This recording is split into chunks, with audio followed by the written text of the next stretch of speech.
koneksi sebentar ya dari Ustazah.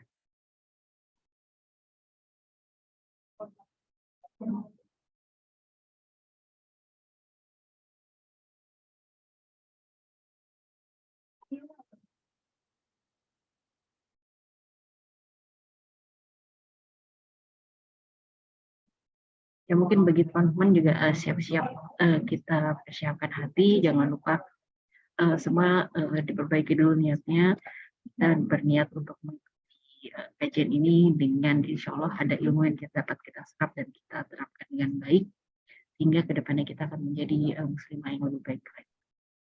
Insya Allah. Ya, assalamualaikum Ustazah. Waalaikumsalam warahmatullahi wabarakatuh. Alhamdulillah. Gimana kondisi kabarnya hari ini, Ustazah? Alhamdulillah baik. Panggil Cici aja deh, aduh. Oh, aduh, jadi malu, enggak lah. Biasanya saya dipanggil Bunda Cici soalnya. Jadi oh, Bunda ya. Ustazah agak-agak sama guru saya ya.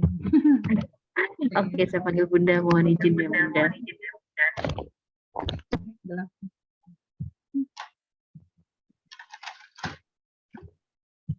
Ya, Masya Allah, sudah jelas. Ya.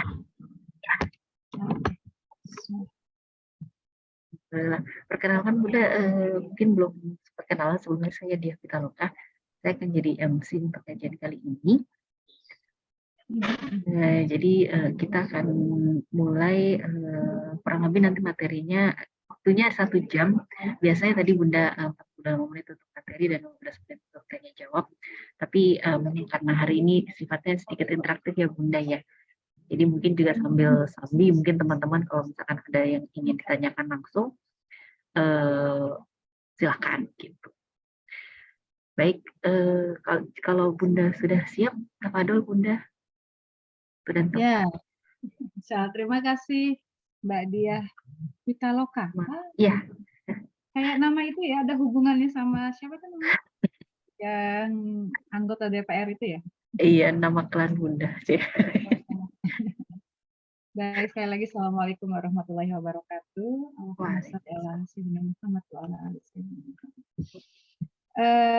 Mungkin ini pertemuan pertama ya dengan teman-teman ya, atau pertemuan sudah kesekian kalinya, tapi mungkin dulu namanya bukan dengan Medco ya. Ini ada Mbak Resti, saya ingat banget soalnya namanya, ya salah satunya ya. Dan hari ini tuh saya tuh lupa-lupa ingat ya materinya itu, saya pikir awalnya adalah mager jadi super. Ternyata baper ya jadi super. Oke, nggak masalah. Dan kali ini mungkin karena kita mengawali hari baru lagi gitu, dan teman-teman sudah hampir 3 tahun ya kita ya masa pandemi ya. Saya tidak tahu apakah teman-teman walaupun bekerja gitu merasakan mager dan menjadi baper, atau merasakan baper kemudian menjadi mager gitu ya. Karena memang banyak kejadian termasuk di saya sendiri ya, karena sekarang lebih banyak interaktif seperti ini, bahkan ketika sudah mulai sudah mulai kopdar ya, sudah mulai offline gitu ya, ternyata sekarang mulai lagi tuh dengan menggunakan online lagi ya, karena ternyata peningkatannya juga bertambah. Nah mungkin kita di sini santai aja ya teman-teman semua ya, sahabat Mbak santai aja. Karena apa? Karena kalau santai nanti biasanya enak tuh, kita mengalir aja. Seperti tadi Mbak Dia bilang, hari ini kita lebih banyak interaktif gitu ya. Nah, hari ini kita bicara soal baper ya. Teman-teman mungkin sudah paham ya, baper itu apa ya. Karena kalau di kamus bahasa Indonesia, baper itu nggak ada ya. Bawa perasaan. Kalau mager masih ada, malas bergerak ya. Baper itu bawa perasaan. Bagaimana materi kali ini ketika kita diskusikan ngobrol bareng-bareng, baper jadi super ya. Kalau super kan ultimate ya, sesuatu memang yang bisa kita raih, sesuatu yang luar biasa.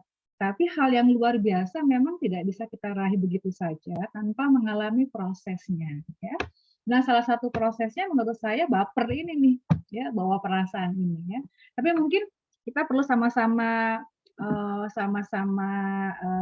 pahami ya bahwa baper ini adalah bawa perasaan ya. Itu kan suatu tindakan yang menanggapi sesuatu gitu itu dengan perasaan yang sangat personal ya, perasaan yang amat pribadi ya. Jadi biasanya orang-orang yang baper ini itu memiliki kepekaan yang tinggi ya, Kalau nggak salah juga, kalau nggak salah saya pernah baca salah satu jurnalnya itu kondisi fisik atau otaknya itu memang dibikin sedemikian rupa sehingga gampang sekali tersentuh ya oleh hal-hal yang even yang kecil gitu ya. Nah, kalau dalam psikologi itu ada disebut sebagai orang-orang yang baper ini sebagai itu apa namanya SPS. SPS itu adalah sensory processing sensitivitas, sensitivity ya.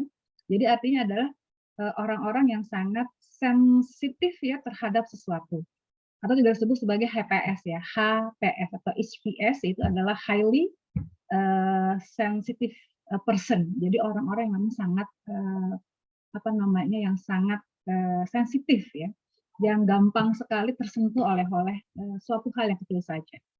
Nah, orang-orang baper ini itu biasanya teman-teman ada beberapa ciri khasnya nih ya, ada beberapa ciri khasnya. Yang pertama biasanya mereka ini orang-orang yang sangat teliti, ya, teliti dan detail. Coba Anda lihat deh diri Anda sendiri, termasuk saya ya, apa namanya, apakah termasuk orang-orang yang baperan ya? Artinya baperan adalah tadi salah satunya itu mereka biasanya orang-orang yang teliti detail ya, amat teliti, amat detail, perfeksionis ya orang-orang baperan ini. Jadi kalau sedikit aja dia nggak ini, dia langsung menolak ya, reject ya, dan dia tanggapinnya semua secara personal. Yang kedua itu biasanya orang-orang baperan ini mereka agak lambat untuk mengambil keputusan ya, karena mereka perlu melakukan apa namanya, meneliti dengan detail sesuatu yang disampaikan ya, dan mudah berprasangka pada orang lain ya.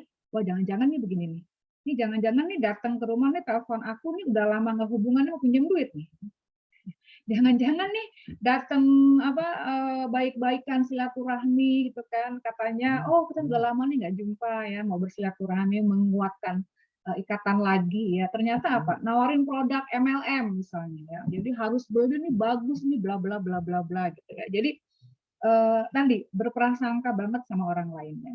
Dan biasanya memang orang-orang baper ini yang keempat ya, mereka memiliki tadi ya, memiliki kesadaran terhadap hal-hal kecil yang di sekitarnya. Ya, karena tadi karena dia teliti ya. Jadi dia memahami, memiliki kesadaran yang tinggi ya terhadap hal-hal di sekitarnya. Ada orang jatuh kepleset aja dia bilang, aduh, jangan-jangan tadi gara-gara aku semalam makan pisang lupa buangan ke tempat sampah gitu ya.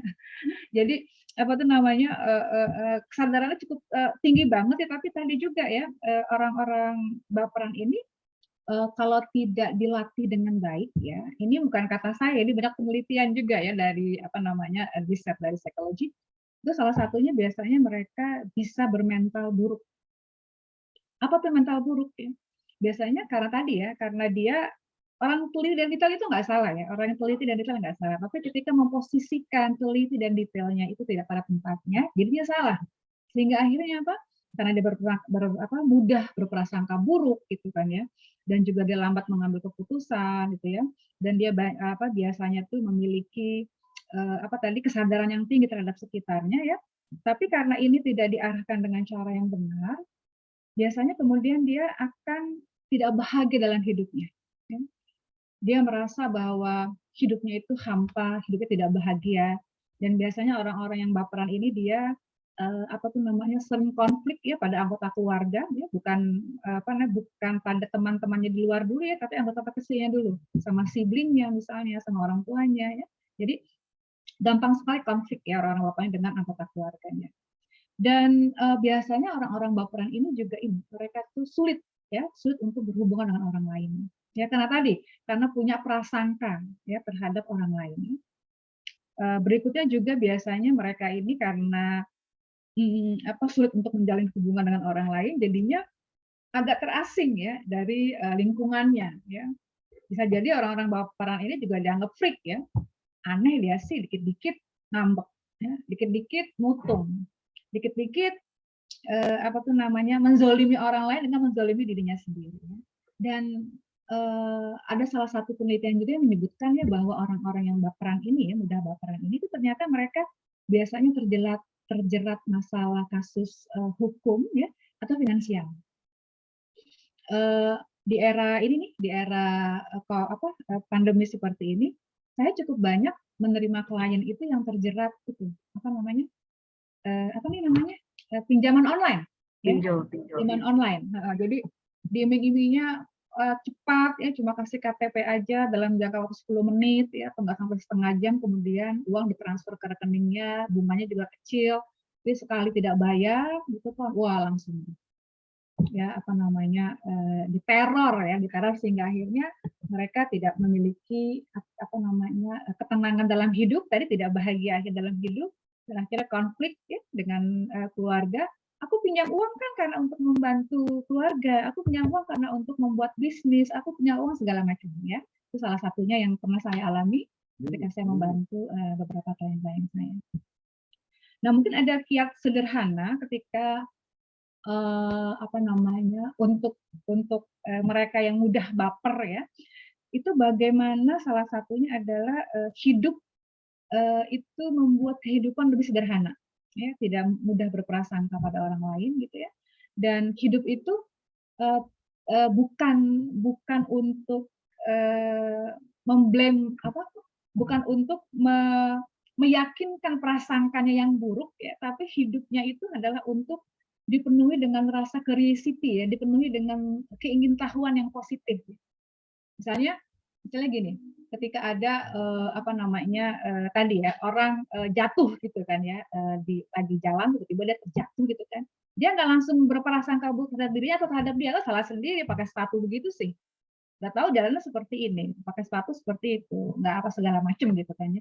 Nah kalau dia curiosity-nya muncul bukan karena keyakinan yang salah ditampilkan, dia akan tanyanya begini, oh mungkin tadi dia baru ada acara tertentu sehingga akhirnya dia sampai di sini menggunakan apa saltum ya kalau anak-anak bilang sekarang ya, jadi salah kostum, tapi mungkin dia baru dari pesta, mungkin dari mana, sehingga akhirnya ketika berada di sini kondisinya tidak sesuai dengan kondisi yang ada. Itu adalah salah satu bentuk curiosity. Dan berikutnya biasanya itu yang kedua nih sederhana adalah mampu untuk belajar, mau untuk belajar ini, memahami adanya perbedaan. Ya. Orang-orang yang teliti dan detail serta perfeksionis ini ya, itu biasanya agak-agak sulit untuk mau menghargai perbedaan atau pendapat yang ada. Sehingga akhirnya tadi, ketika orang-orang baper atau disebut di psikologi sebagai orang-orang SPS ya, yang disebut sebagai sensory processing sensitivity atau highly sensitive person ya, orang-orang yang memang sangat peka gitu kan ya, bisa jadi salah satunya adalah depresi. Ya.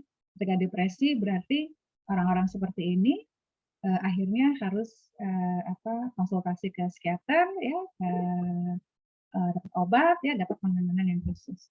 Nah untuk mencegah hal-hal tersebut ya supaya bisa menjadi baper, menjadi super gitu, apa yang dilakukan tadi ya, kita tadi bisa memahami pendapat orang lain ya, perbedaan pendapat itu sesuatu yang wajar. Kedua adalah hidup dengan rasa keingintahuan, bukan karena meyakinkan apa yang menjadi keyakinan dia sendiri ya. Dan salah satu berikutnya adalah orang-orang yang supaya jadi baper, jadi super nih, dia mesti punya tujuan hidup yang jelas. Seringkali kita sering lupa tuh, ya, karena kita tidak memiliki kehidupan atau tidak memiliki tujuan hidup yang jelas gitu ya. Kita gampang kemudian melenceng. Tadinya pengen begini, akhirnya dia, gue pengennya begini gitu.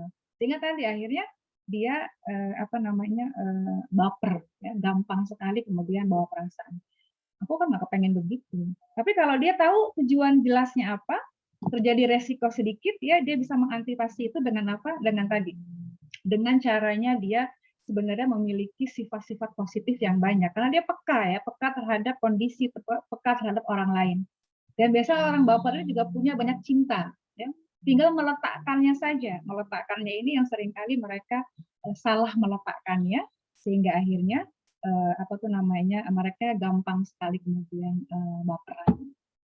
Nah, teman-teman dirahmati Allah, kalau ada yang mau bertanya atau mau menyatakan pendapat boleh ya, tinggal angkat tangan aja ya. Berikutnya apalagi ya? Oh ya, jadi kiat-kiat tadi ya, dia punya tujuan. Kalau seseorang punya tujuan, artinya biasanya dia sudah cukup mengenal dirinya sendiri. Ya. Jadi ketika baper ini kita menjadikan super ya, kita tahu dulu nih, misalnya gini, si Cici senangnya tuh apa?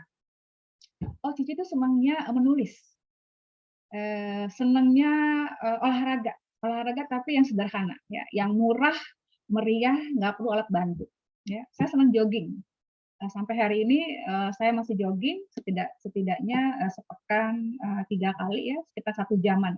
Jadi kalau ke pasar saya sekali pagi-pagi saya jogging dulu. Karena pasar dari rumah saya dekat ya, lebih kurang sekitar 1 kilo lah. 1 kilo dekat apa jauh ya? Dekat ya. Dekat, jadi saya biasanya jalan kaki pulang kalau misalnya berat telepon orang rumah untuk jemput gitu kan ya. Karena saya nggak bisa naik ojek, saya naik motor agak-agak riwuh gitu kan. Lebih baik saya naik angkot ya. Gitu. Jadi apa namanya? Jadi saya tahu maunya saya apa. Jadi kalau misalnya saya sudah mulai terbawa perasaan nih, aduh nih gimana sih tim aku nih salah nih, nggak begini nih. Salah satu untuk detoksifikasi emosi saya lari pagi, memperbanyak lari, dan kedua saya suka menulis. Jadi journaling.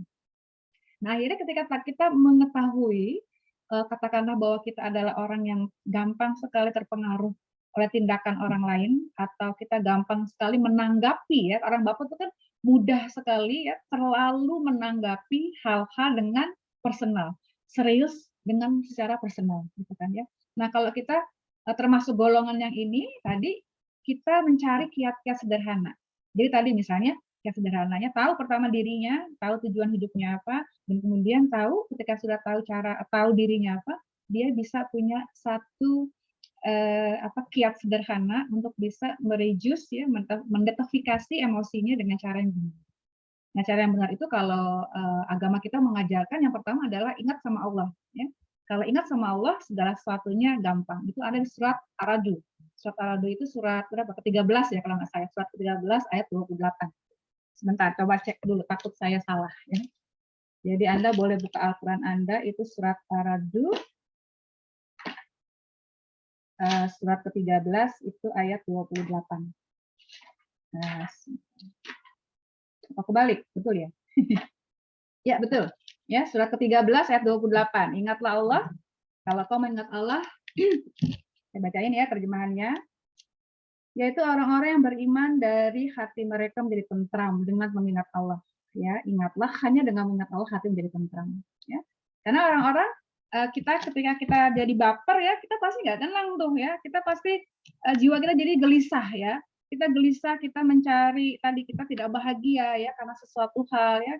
Kita tidak bisa kemudian berprestasi ya karena karena kita merasa bahwa hidup kita nggak enak, hidup kita nggak nyaman gitu ya, hidup kita nggak berkualitas, khususnya nggak bahagia. Ya, kalau teman-teman mungkin pernah interaksi dengan saya mengembangkan satu teknik sederhana, namanya adalah bahagia dengan stres. Ya, artinya kita tidak mungkin bisa bahagia tanpa melalui serangkaian stres. Ada proses stres termasuk baper di dalamnya ya, yang kita masing-masing itu perlu atau biasanya kita mendapati hal itu. Tapi juga bukan berarti kalau misalnya kita stres terus-menerus, kita nggak akan bahagia. Kita pasti akan bahagia, pasti akan nyampe tujuannya. Kalau tadi satu, kita tahu tujuannya. Dan itu saya ambil dari surat Al-Insyirah. Ya, surat Al-Insyirah itu surat yang sering kali kita baca ya, surat ke-94 ya, di mana ada kesulitan ya, bersama dengan kesulitan itu ada kemudahan ya. Anda buka ada surat Al-Insyirah surat ke-94 ya. Seringkali Al-Quran ya, Al-Quran kita ini ya, itu menurut saya seringkali hanya baru sampai kita jadikan sebagai ini, sebagai maafkan saya kalau salah, sebagai jimat ya, sebagai jimat yang kita pakai di waktu-waktu tertentu. Waktunya kapan misalnya lagi sholat ya. Terus yang kedua biasanya kalau Ramadan, ya fully kita tuh menghafal Quran, membaca Quran gitu. Tapi tujuannya cuma satu, tujuannya apa? Ya Ramadan, kita memperbaiki diri bareng-bareng tuh enak ya. Tapi kita nggak menjadikan ini sebagai sebagai rujukan utama dan pertama bahwa di Al-Quran ini banyak banget ayat yang bisa menjadikan kita nggak baperan dan kita menjadi super ya. Dan saya senang banget ya salah satu surat ya, teman-teman nanti silakan dibaca ya, dimasukkan ke dalam hati ya. Itu surat Maryam ya, satu-satunya surat yang menggunakan nama perempuan ya, sebagai nama surat. Artinya apa? Artinya kan Allah Azza wa Jalla sebenarnya mengangkat kita nih ya, mengangkat kita kaum Hawa ini, kedudukannya memang luar biasa. Di samping kita memiliki rahim ya, di samping kita memiliki rahim, apa namanya, yang tentunya rahim itu fungsinya adalah untuk penuh kasih sayang ya, Rahman dan Rahim ya. Dan apa, kisah dari, Ibunda Maryam ya, itu luar biasa banget ya. Karena kalau kita lihat sejarahnya ya, Anda buka nanti apa surat Maryam ya. Kalau kita lihat sejarahnya kan beliau dari kondisi nasab yang baik ya, nasab yang masya Allah keren banget, nggak ada celaknya gitu kan ya. Tapi kemudian beliau hamil ya, qadarullahnya beliau hamil gitu dan pada masa itu dianggap waduh, ini kenapa nih kok begini gitu kan ya. Dan apakah kemudian Maryam kemudian menjadi baper? Ya, Siti Maryam sempat menjadi baper dan dia melarikan diri dan dia menjauhkan dirinya ya dari apa namanya dari masyarakat saat itu untuk bisa melahirkan anaknya. Bahkan dalam surat Maryam ya disebutkan bahwa ya Tuhanku kalau gini aku mati aja deh. Aku mati aja biarkan gak ada orang ingat sama aku. Itu baper yang luar biasa loh. Dan dari penelitian ya ketika orang-orang baper ini itu rata-rata juga salah satunya adalah mereka ingin menghabiskan dirinya. Ingin mati saja karena kehidupan itu tidak membuat mereka bahagia. Ya, yang contohnya ada nih di Al-Quran. Saya sering sekali membawakan ini ya ke teman-teman khususnya kita kaum Hawa ya. Boleh nggak sih kita baper? Boleh kok. Karena ada loh contohnya gitu. Tetapi tadi bapernya dengan cara yang benar, tetap dengan menggunakan Allah Azza wa Jalla sebagai pegangan kita. Ya, kan teman-teman kalau teman-teman baca surat Maryam ya ketika Siti Maryam kemudian mengeluh gitu kan ya Allah aku mati saja deh kalau seperti ini aku nggak perlu dikenal sama orang banyak. Jibril kan datang ya kemudian apa rasa sedih lihat deh di bawahmu itu ada air yang mengalir minumlah gerakkan ini pohon kurma ini ya supaya apa jadi makananmu jadi makanan minumlah karena apa karena Allah Azza wa Jalla ridho dengan apa yang terjadi dan dia melakukan itu. Nah, saya mengambil intisari dari sini. Jadi kalau kita terbawa perasaan karena kita nggak bahagia, karena kita merasa apa tuh nama tidak memperoleh apa yang kita inginkan, jangan tinggalkan Allah. Tetap pegang Allah dan kita berusaha. Ya, kalau guru-guru saya bilang tawakal ya. Tawakal itu kan kita menyerahkan, kita berpasrah diri pada Allah Azza wa Jalla ya. Kita menyerahkan segala sesuatunya pada Allah Azza wa Jalla. Tapi bukan berarti ketika kita menyerahkan pada Allah, terus kita duduk tenang-tenang. Kalau gitu itu menyerahkan pada Mbak Diah misalnya. Misalnya saya punya ini nih, punya case itu kan ya.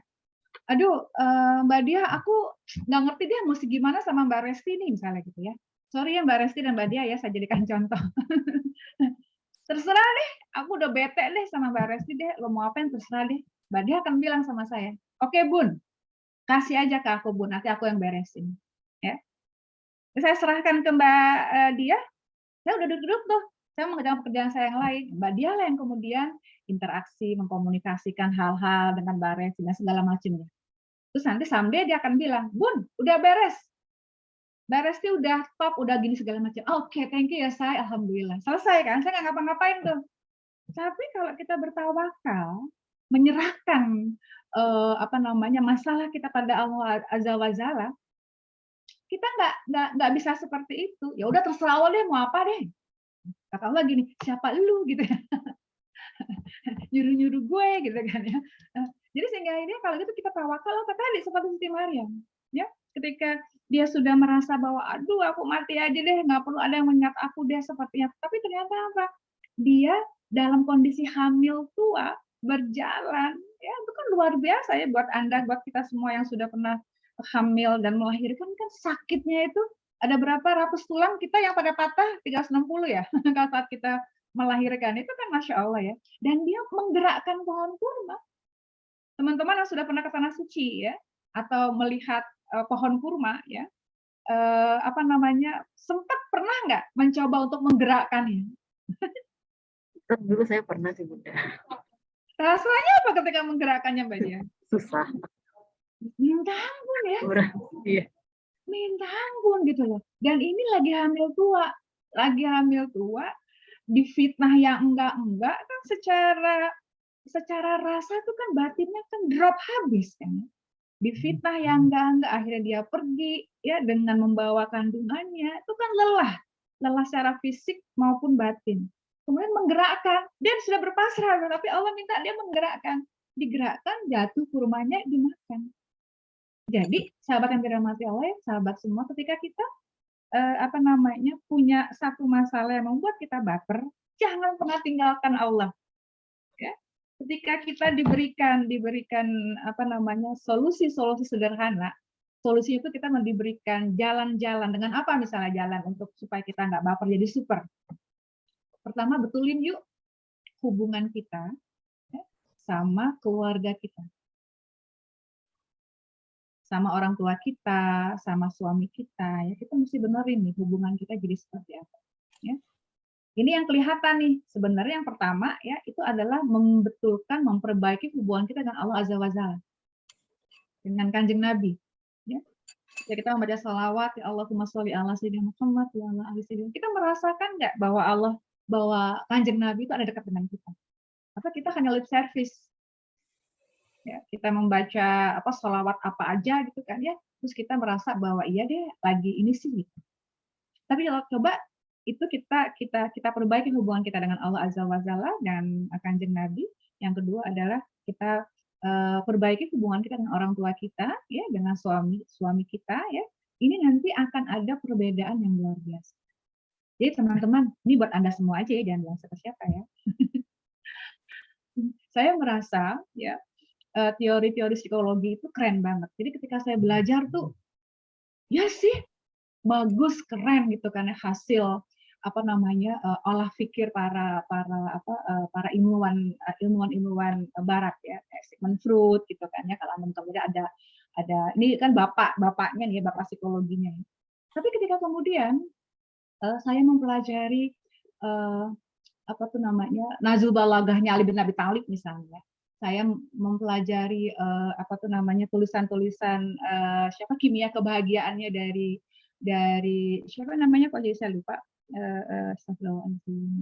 ilmuwan Islam lah ya, kok jadi saya lupa, maafkan saya ya. Saya melihatnya gini, masya Allah, keren banget ya gitu.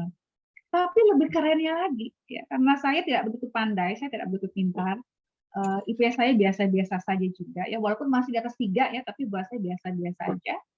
Saya lulus juga nggak cum laude gitu kan ya, normal lah ya. Ketika juga mempelajari psikologi Islam ya, dari psikologi Barat kemudian saya mempelajari psikologi Islam gitu kan, dan ternyata juga itu keren banget gitu kan. Saya cuma bilang ya Allah ya Rob, ini luar biasa ya para ilmuwan kita semua gitu kan. Tapi ketika kemudian saya mempelajari Al-Quran, keren banget gitu loh, bukan keren banget, masya Allah, karena apa, sederhana, langsung klik gitu loh, masuk di otak dan masuk di hati gitu. Dan ternyata saya akhirnya menyadari bahwa Allah Azza wa Jalla itu balik ketika menggunakan Al-Quran ini sebagai bentuk, kalau Jaldin Rumi kan bilang ya bahwa Al-Quran ini adalah surat cinta dari Sang Maha Pencinta. Tinggal kita mau nggak membaca surat cinta dengan cara yang benar. Dan ternyata ini benar-benar surat cinta yang ditujukan buat kita. Gitu. Nah, kita mau pakai apa enggak surat cinta ini? Mau pakai sebagai rujukan apa enggak? Khususnya buat kita nih, para perempuan yang gampang sekali kita baper. Ya. Oke, kalau ada yang mau sharing atau ada yang mau berbagi atau ini, monggo loh. Jangan saya ngomong terus bisa 3 malam soalnya. Ya nih, tadi tuh ada ini sempat ada yang nanya sebetulnya. Cuman ini menarik nih Mama. Kan kalau kita tadi kan Bunda bilang ya Bapak itu menzolimi orang lain dengan menzolimi diri sendiri, itu gimana ya Bunda maksudnya? Soalnya kayaknya kok saya sebagai orang yang baper merasa ngena ya. tapi agak bingung connecting the dots gitu ya kayak Bunda. Ya, oke. Jadi gini, baper tadi itu kan kita membawa sangat menjadi membawa perasaan kita atas menanggapi tindakan sesuatu ya, itu terjadi salah satunya karena kita biasanya punya pengalaman ya, pengalaman yang memang secara mentally itu nggak bagus ya. Dan itu juga ada genetik juga, ya, ada genetik juga tuh sekitar 20% misalnya kalau genetik ya. Sehingga akhirnya tetapi ini menurut para ahli ya, kita masih punya kalau lingkungan itu akan apa namanya memberikan pengaruh pada kita 40%. Jadi 20% adalah genetik, 40% adalah pengaruh dari lingkungan kita, dan 40%-nya lagi itu adalah kemampuan kita untuk bisa menjadikan diri kita sesuai dengan harapan kita, sesuai dengan fitrahnya kita, gitu. Nah, kalau misalnya apa namanya tadi saya sebutkan bahwa kadang-kala kita apa tadi tidak apa namanya gampang baper dengan diri sendiri ya, tidak apa namanya tidak mudah kemudian memaafkan diri sendiri gitu kan ya. Itu karena kita belum memahami, belum mengenal siapa diri kita sesungguhnya. Dan itu butuh proses.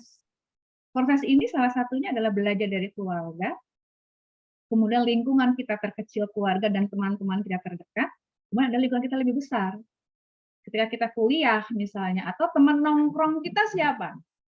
Nah, ketika kita tahu teman nongkrong kita ini adalah orang-orang yang tidak sesuai dengan kita, gitu kan ya. Nah, kita akan kerasa tuh di sini.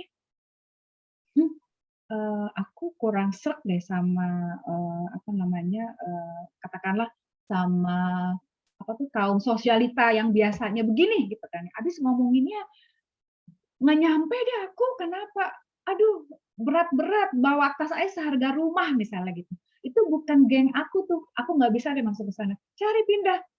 Atau juga ada kelompok yang memang biasa membawakan apa bawa tas apa namanya segede rumah gitu, tapi yang diomongin adalah hal-hal yang bersifat loving kindness. Jadi apa sifat-sifat yang sangat membantu orang lain. Melihat orang lain itu kita butuh bantuan ya. Kegiatan-kegiatan atau aktivitas altruism ya. Sehingga kegiatan-kegiatan ini bisa menjadikan apa namanya komunitas itu komunitas yang baik. Nah, teman-teman, ini penelitiannya juga banyak loh. Tapi ketika saya membaca hadis Kanjeng Nabi yang bilang bahwa apa? Kita tuh tergantung sama teman kita. Kita berteman sama siapa? Pedagang apa namanya minyak wangi, ya, atau pedagang arang. Yang kita akan terkontaminasi itu. Nah, bagaimana caranya supaya kita nggak gampang terkontaminasi? Pahami dulu aku hobinya apa, aku siapa, apa namanya keinginanku apa ya. Saya sering sebut ada 5W1H ya. 5W1H itu kita perlu temukan dalam kehidupan kita. Ya, normalnya sih biasanya sebelum 25 tahun kita harus sudah tahu nih. Supaya 25 tahun ke 40 tahun ya kita lebih ajak dengan apa namanya pilihan hidup yang kita ambil. Supaya kita nggak gampang tadi, nggak gampang tidak bahagia dengan hidup kita. Nggak gampang bilang bahwa pilihan karir kita adalah pilihan karir yang memang nggak gue banget. Tapi gue harus jalanin. Karena apa? Karena kebutuhan ekonomi keluarga misalnya. Atau karena apa? Karena kebutuhan identitas diri misalnya. Tapi kalau kita memahami, kita nggak akan mudah itu. Makanya biasanya anak-anak yang fresh graduate itu kan biasanya masih bingung ya. Karena dulu kuliah disuruh sama orang tua, nggak ada pilihan lain. Yang penting status apa? Mahasiswa. Kepinginnya kuliah kedokteran gitu kan. Tapi yang diterima adalah kuliah sastra. Ya udah nggak apa-apa lah. Kalau zaman saya dulu enak tuh masih bisa pindah-pindah ya, satu semester bisa pindah gitu kan. Anak-anak saya bilang sekarang susah Bu, nggak bisa pindah-pindah kayak gitu. Oh berarti anak zaman bunda deh saya bilang. Nah berikutnya kalau kita tahu karena apa? Karena apa namanya Al-Quran sendiri menjelaskan ketika kita pada usia 40 tahun ya itu kita sebenarnya udah lagi nggak nyari-nyari jadi diri kita siapa. Kita sudah kemudian menjadi manusia yang super dan gak gampang baperan lagi karena tujuannya cuma satu, Allah Azza wa Jalla, spiritualism. Dan ini dicontohkan dengan Kanjeng Nabi. Kenapa ketika Kanjeng Nabi usia 25 tahun menikah, selama 15 tahun kemudian yang diurus adalah keluarga ya dengan segala macam cobaannya ya dengan segala macam tantangan hidupnya termasuk adalah di sekitarnya. Ya masyarakat pada saat itu. Usia 40 tahun jadi nabi. Diangkat karena sudah benar nih prosesnya ini. Anda yang pernah ke Tanah Suci sudah pernah nyampe belum ke Gua Hiro? Saran saya. Sudah, Mbak Dia sudah pernah?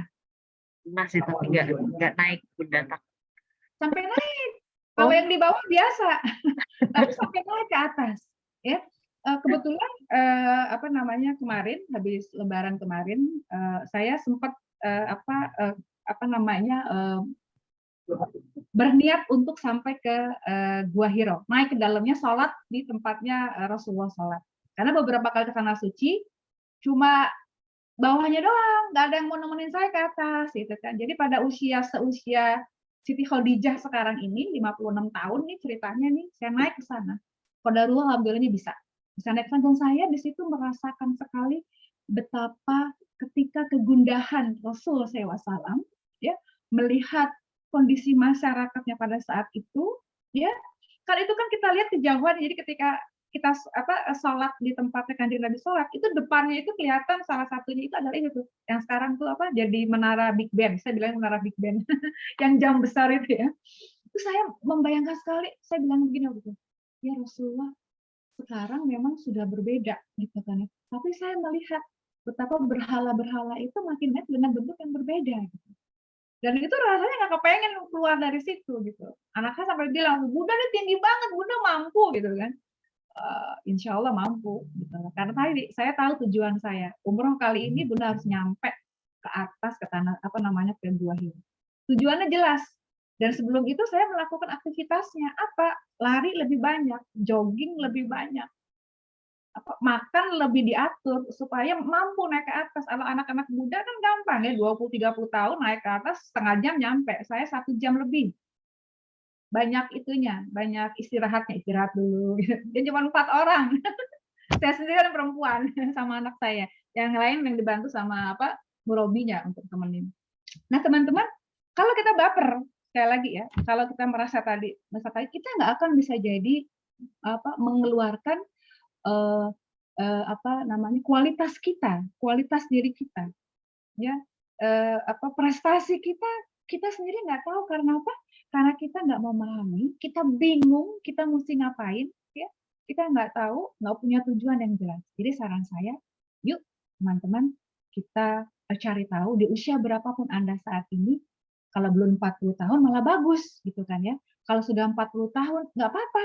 Kayak saya nih pakai patokan lagi, 63 tahun usia Kanjeng Nabi. Mau ngapain? Dari 40 sampai 63. Ada 23 tahun. Mau ngapain? Kanjeng Nabi pada masa itu adalah di tanah suci Mekah menguatkan tauhid. Selama berapa lama tuh? 13 tahun ya? 13 tahun menguatkan tauhid, hijrah ke Madinah. 10 tahunnya itu kemudian adalah mengembangkan potensi. Jadi kita masih punya waktu dari baper untuk menjadi super. Asal kita tahu di mana kita mau. Ya, jangan cuma ingin. Karena kalau cuma ingin, iya sih gue nggak mau baper sih, gue ingin banget gitu loh. Karena kalau ingin tuh biasanya cuma di bibir ya, lip service. Tapi kalau mau kita tuh punya motivasi, punya kemauan untuk mencapai apa yang kita cita-citakan, apa yang kita tanamkan di diri kita, apa yang kita pahami bahwa ini adalah aku dan aku ingin mencapai tujuan itu. Dan tujuan hanya kita yang tahu, ya hanya kita yang mau, bukan suami, bukan anak, bukan istri, bukan bos, bukan yang lain-lain, tapi kita sendiri. Ya, nah kita sendiri ini sekarang yang kita perlu pahami. Apakah tujuan hidup saya, apakah keinginan saya, apakah sesuatu yang ingin saya buktikan terhadap diri saya sendiri, bukan terhadap orang lain. Jawabannya dia kemana-mana ya Mbak Diah ya? Iya, Masya Allah. Ini semuanya kena kok. Ya, mungkin saya juga ingin bertanya lagi gitu ya, kalau baper ini gitu. Maka sebetulnya kita tuh lebih sering nggak enakan juga kan Bunda ya. Kan dia bisa lebih ini nggak agak sebentar. Gimana? Sudah jelas belum? Sudah. Oke. Sudah. Lumayan ya. Ya, jadi kadang-kadang kan bapernya itu lebih ke menjaga perasaan juga kan Bunda. Jadi kadang-kadang kalau misalnya kita diajak kemana gitu, terus kalau mau nolak kok nggak enak gitu kan, ini kan masalah dengan orang lain gitu. Tapi memang ada beberapa orang yang tadi seperti kata Bunda, karena tahu oh dia nggak sejalan juga sama saya, jadi ngapain saya pergi gitu. Jadi saya nggak mau pergi gitu. Terus suka iri gitu, kok bisa sih, kok nggak mikirin perasaan. Jadi tapi memang bener sih, jadi saya merasa tersiksa sendiri sebetulnya dengan pergi gitu. Nah, sedangkan prosesnya ini kan tadi seperti kata Bunda ya, di 25 harusnya sudah tahu gitu, sedangkan mungkin saya masih mencari jati diri gitu. Walaupun bukan 25 ya saya Bunda ya. Nah, eh, apa ya, kalau tahapannya yang penting yang sudah mulai dewasa gitu, sudah mulai ke 40, kira-kira yang pertama kali ini gimana ya Bunda ya, selain kita mendekatkan dengan Quran, dengan keluarga tadi yang sudah Bunda sampaikan. Yang pertama saya selalu bilang tadi itu, kita tahu dulu apa yang kita mau. Jadi bisa kita journaling ya. Kita perlu punya buku sederhana, nggak usah bagus-bagus deh, buku kecil aja. Buku kecil tapi kita jadikan sebagai pedoman kita ya untuk langkah kita berikutnya. Ya. Jadi kita bikin kalau di perusahaan kan normal ya, ada kick off meeting ya. Tahu tujuan perusahaan tahun ini harus sekian barrel, harus sekian ada tujuan lah. Kalau misalnya pakai angka terus selalu kan ada kan. Ini omset kita harus sekian nih, Dan masing-masing kemudian bergerak kan. Seluruh tim akan bergerak mencapai itu. Sama dengan kita tulis dulu tujuan kita apa. Kalau tujuan ini kita buat bisa sama seperti di perusahaan ya, kita buat adalah 1 tahun. Lalu setahun itu kita turunkan jadi 6 bulan per semester, dari per semester terturunkan lagi per 3 bulan, setelah 3 bulan turunkan lagi per bulan, turunkan lagi per pekan, turunkan lagi per hari. Karena apa? Karena Allah itu Al-Latif. Al-Latif itu maha lemah lembut, maha teliti. Ya, kalau Allah tidak menciptakan dunia sebagai Al-Khaliq ini dengan cara yang teliti, dari mulai makhluk yang paling terkecil amuba, lebih kecil lagi, sampai dinosaurus yang besar, ya itu berbeda sama sekali. Kalau nggak teliti, kita nggak akan lihat keajaiban di sini. Nah, kita bikin keajaiban kita sendiri. Caranya apa tadi? Kita menuliskan kita pengen apa. Kita pengen apa, tujuannya, dan jangan, kadang-kadang kita gini, aku pengen punya rumah, Bun. Oke, punya rumah berapa besar? Ya, kecil-kecil aja sih. Oke, kecilnya berapa kecil? Latif, teliti, detail. Perlu tahu tuh, ya. Jadi katakanlah, oke, gue pengen punya rumah di Pondok Indah, harganya 100 miliar gitu kan. Kapan pengen diperoleh? Tahun depan. Benar, mampu tahun depan. Kan ada Allah, Bun. Benar ada Allah. Tapi kinerja kerjanya bisa nggak? 1 tahun kamu punya rumah di Pondok Indah 100 juta rupiah. Sekarang di posisi apa? Ya, oke, Bun, gaji aku 10 juta sih, Bun, sebulan. Kan ada Allah, Bunda bilang ada Allah mampu. Betul, Allah mampu melakukannya. Masalahnya lu mampu nggak melakukan apa yang Allah mau, kan gitu. Nah, ini seringkali kita salah di sini gitu loh. Nah, jadi ketika kita sekarang sudah memahami tujuan kita, ya sudah kita tulis, sudah jelas, sudah clear enough gitu kan ya. Jangan pernah lupa tujuan ini ditanamkan dalam hati. Karena apa? Buka deh surat Al-Zariyat. Surat Al-Zariyat itu surat ke 53 kalau nggak salah. 51. Surat ke-51 ayatnya ayat 23. Az-Zariyat ya, surat ke-51 ayat 23. Saya bacakan artinya ya. Di sini tulis adalah, maka demi Tuhan langit dan bumi, sungguh apa yang dijanjikan itu pasti terjadi seperti apa yang kamu ucapkan. Ya.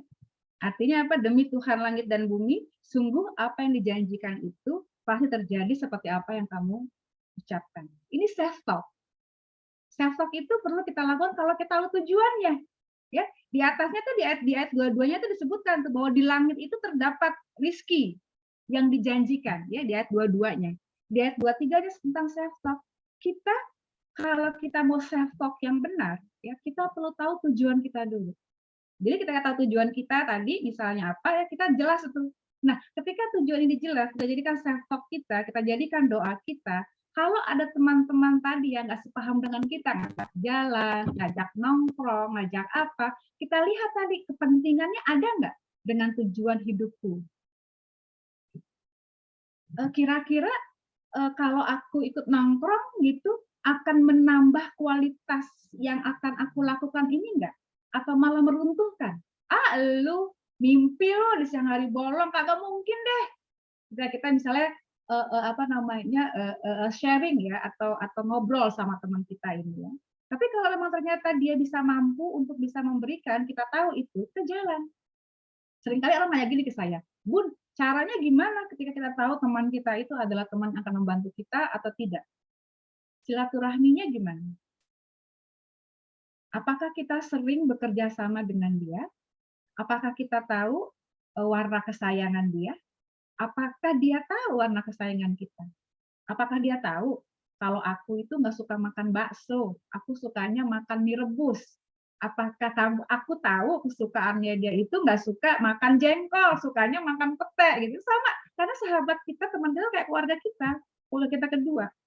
Nah, kalau kita pahami, teman-teman yang sangat bisa menjadi core kita, dan kita menjadi core dia, itu akan dengan mudah memahami kita. Lu punya impian apa? Gue punya ini. Oke, gue bantu. Gue punya kenalan nih, begini.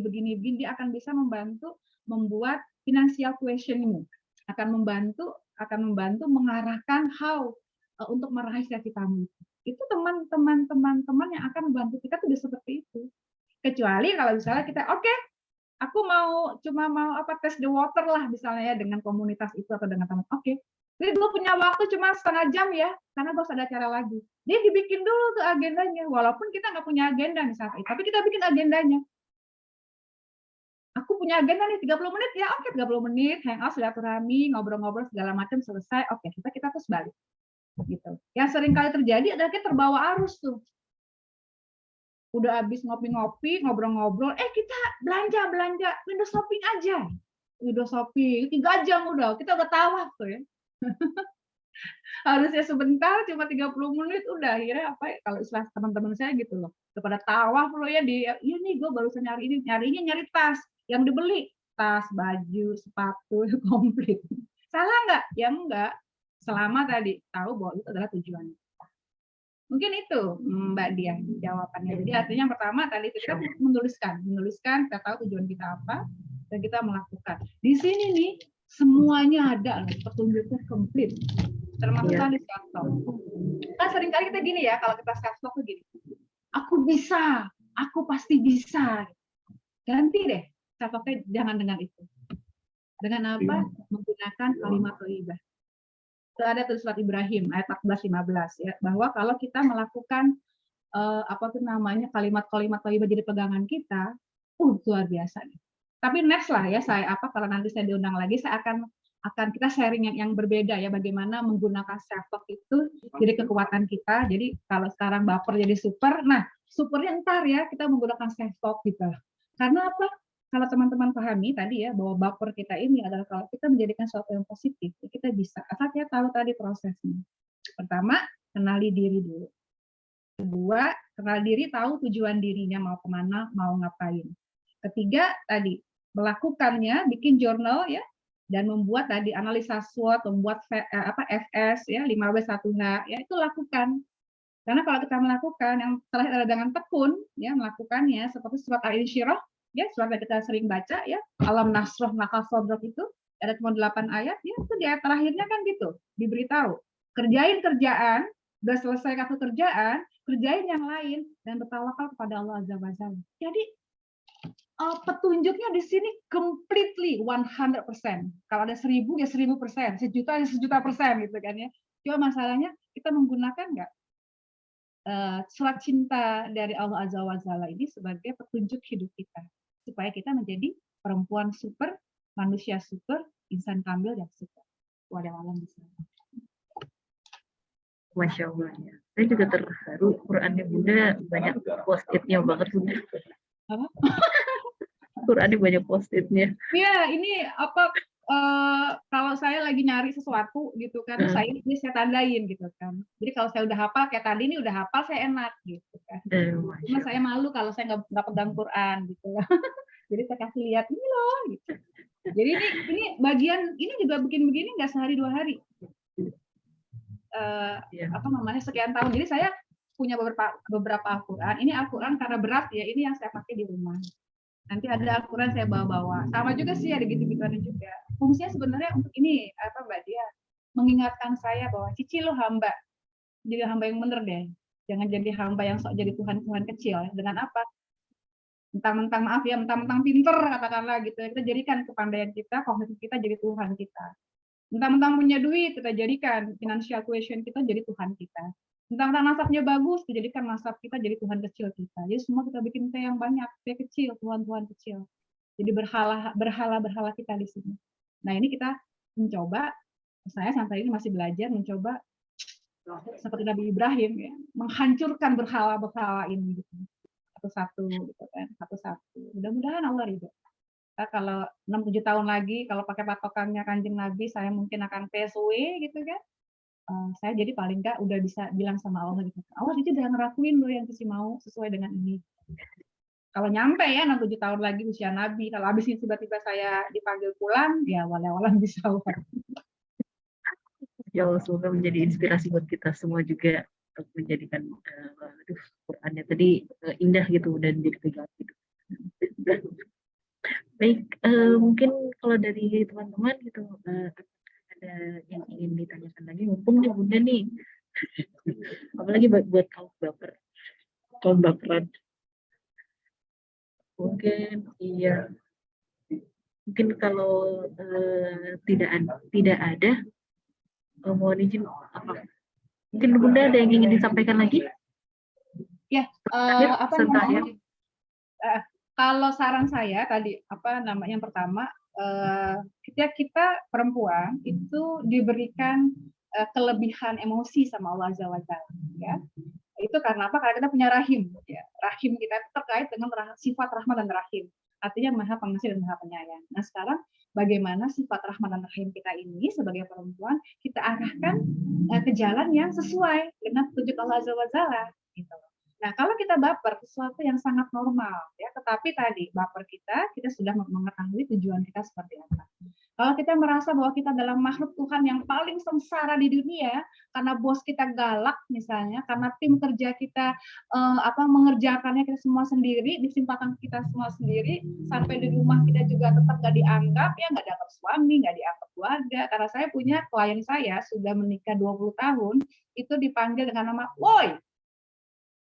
Dia tidak dipanggil mama, tidak dipanggil dengan namanya dia, tapi kalau apa coba dia, woi, makanannya udah selesai belum? Sepatuku udah dibersihin. 20 tahun. Dan itu luar biasa depresinya dia, ya. Kalau kita ini semua kita tidak peroleh gitu kan, tapi Allah memberikan tadi rasa kasih sayang sama kita. Kalau kita tahu tujuannya, ya, kita buka tadi Al-Radu ayat berapa tadi? Ayat surat 13 ya, 28, bahwa dengan mengingat Allah hati kita jadi tenang. Ingat aja Allah. Ingat kebesarannya Allah Azza wa Jalla. Nah, karena itu kita perlu mengenal Allah. Cara mengenal Allah yang benar adalah dengan cara membaca kitab sucinya, ya, membaca kitab kalau tadi Jalaluddin Rumi bilang ada surat cinta. Kita membaca surat cintanya, bahasa Inggrisnya, bahasa Indonesianya, bahasa Arabnya, baca dan pahami, ya. Kalau lagi baca bahasa Arabnya nih, kemudian terasa getaran di sini, buka terjemahannya. Ya. Kalau buka terjemahannya masih belum hafal juga, nggak tahu maksudnya apa gitu kan, beli buku tafsir Quran. Apa aja deh tafsir Qurannya, baca itu. Ya. Jalani bisa, ya, punyanya Pak Quraisy Shihab juga bisa, punyanya Hamka ya, Indonesia juga bisa, baca.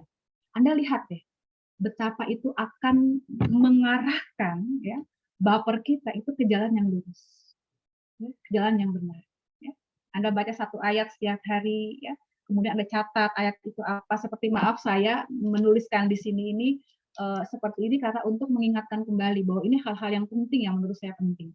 Nah, kalau sudah seperti itu, teman-teman nanti akan merasakan bahwa baper yang diberikan ke kita, ke Allah Azza wa Jalla kasih, itu adalah suatu nikmat yang luar biasa. Karena itulah kenapa Siti Maryam, ya, perempuan yang diangkat derajatnya dijadikan satu nama sebagai nama surat dalam Al-Quran. Kisah siapa lagi yang keren banget? Fir'aun dengan Siti Aisyah, ya, istrinya, yang tidak mau menganggap Firaun sebagai Tuhan, bahkan mengangkat Nabi Musa, dia enak banget ya, walaupun suaminya jahat, dia mampu meluruhkan hati suaminya untuk menjadikan Musa yang masih bayi menjadi anak angkatnya. Ya. Kemudian siapa lagi? Siti Khadijah. Dan saya sering lupa, kita sering lupa sama Siti Hajar. Ya, Siti Hajar adalah karena beliaulah ya haji kita, umroh kita itu dilakukan karena Siti Hajar. Bagaimana dia ditinggalkan oleh suaminya tercinta di tanah tandus. Kalau dia baper, ngamuk tuh dia marah-marah. Oh Ibrahim, gila lo ya, ninggalin aku sama anakmu di sini. Tapi dia enggak. Dia cuma tanya, yang Tuhan, yang nyuruh Tuhanmu ya? Iya, ya udah, pergilah. Tuhan akan memberikan aku dan anakmu tempat yang terbaik. Ya, kalau teman-teman pas sa'i ya, itu saya merinding lagi tuh. Saya kalau lagi sa'i, itu saya selalu nangis. Karena apa? Karena merasakan ingin ya meletakkan diri saya di sepatunya Siti Hajar gitu kan, ingin merasakan bagaimana sendirian gitu kan ya di tanah nggak tahu tuh tempat yang nggak tahu itu apa gitu kan ya, membawa bayi, tapi ternyata dengan mendekatkan sekali kepada Allah Azza wa Jalla sama seperti di kisah Siti Maryam ya, lihat hasilnya, namanya harum sampai hari ini karena dia tahu tujuannya. Allah Azza wa Jalla. Prosesnya nggak ada yang gampang. Prosesnya lewat baper, lewat mager, lewat fitnah, lewat segala macam. Ya, tapi kalau kita selalu menguatkan diri kita pada suat cinta dari Allah Azza wa Jalla ini, insya Allah baper kita beneran loh, jadi super. Ya, waalaikumsalam salah. Terima kasih banyak. Saya mohon maaf lahir batin kalau ada yang salah ya. Kalau mungkin kecepatan ngobrolnya, kalau mungkin teman-teman merasa kurang nyaman dengan contoh-contohnya, mohon maaf lahir batin ya. Semoga ini jadi hikmah buat saya sendiri dan pertemuan kita. Semoga saja Allah langgengkan ada pertemuan-pertemuan selanjutnya, silaturahmi selanjutnya. Insyaallah. Terima kasih banyak Mbak Dia dan teman-teman. Assalamualaikum. Terima kasih juga atas sharing yang bermanfaat sekali, banyak yang menolong sama saya. Ya, semoga kita semua bisa mengambil ilmu dan kebaikan darinya. Baik, semoga kita masih berjodoh di pekan-pekan berikutnya Bunda ya untuk kajiannya. Amin. Insyaallah. Amin. Ya, buat teman-teman terima kasih sudah hadir. Terima kasih juga sudah menyimak dari awal hingga akhir. Dari saya juga mohon maaf apabila ada salah kata. Itu adalah salah satu cara juga untuk memperbaiki diri. Baik, demikian saya akhiri kajian hari ini. Sebelum saya akhiri, mari kita baca doa majlis.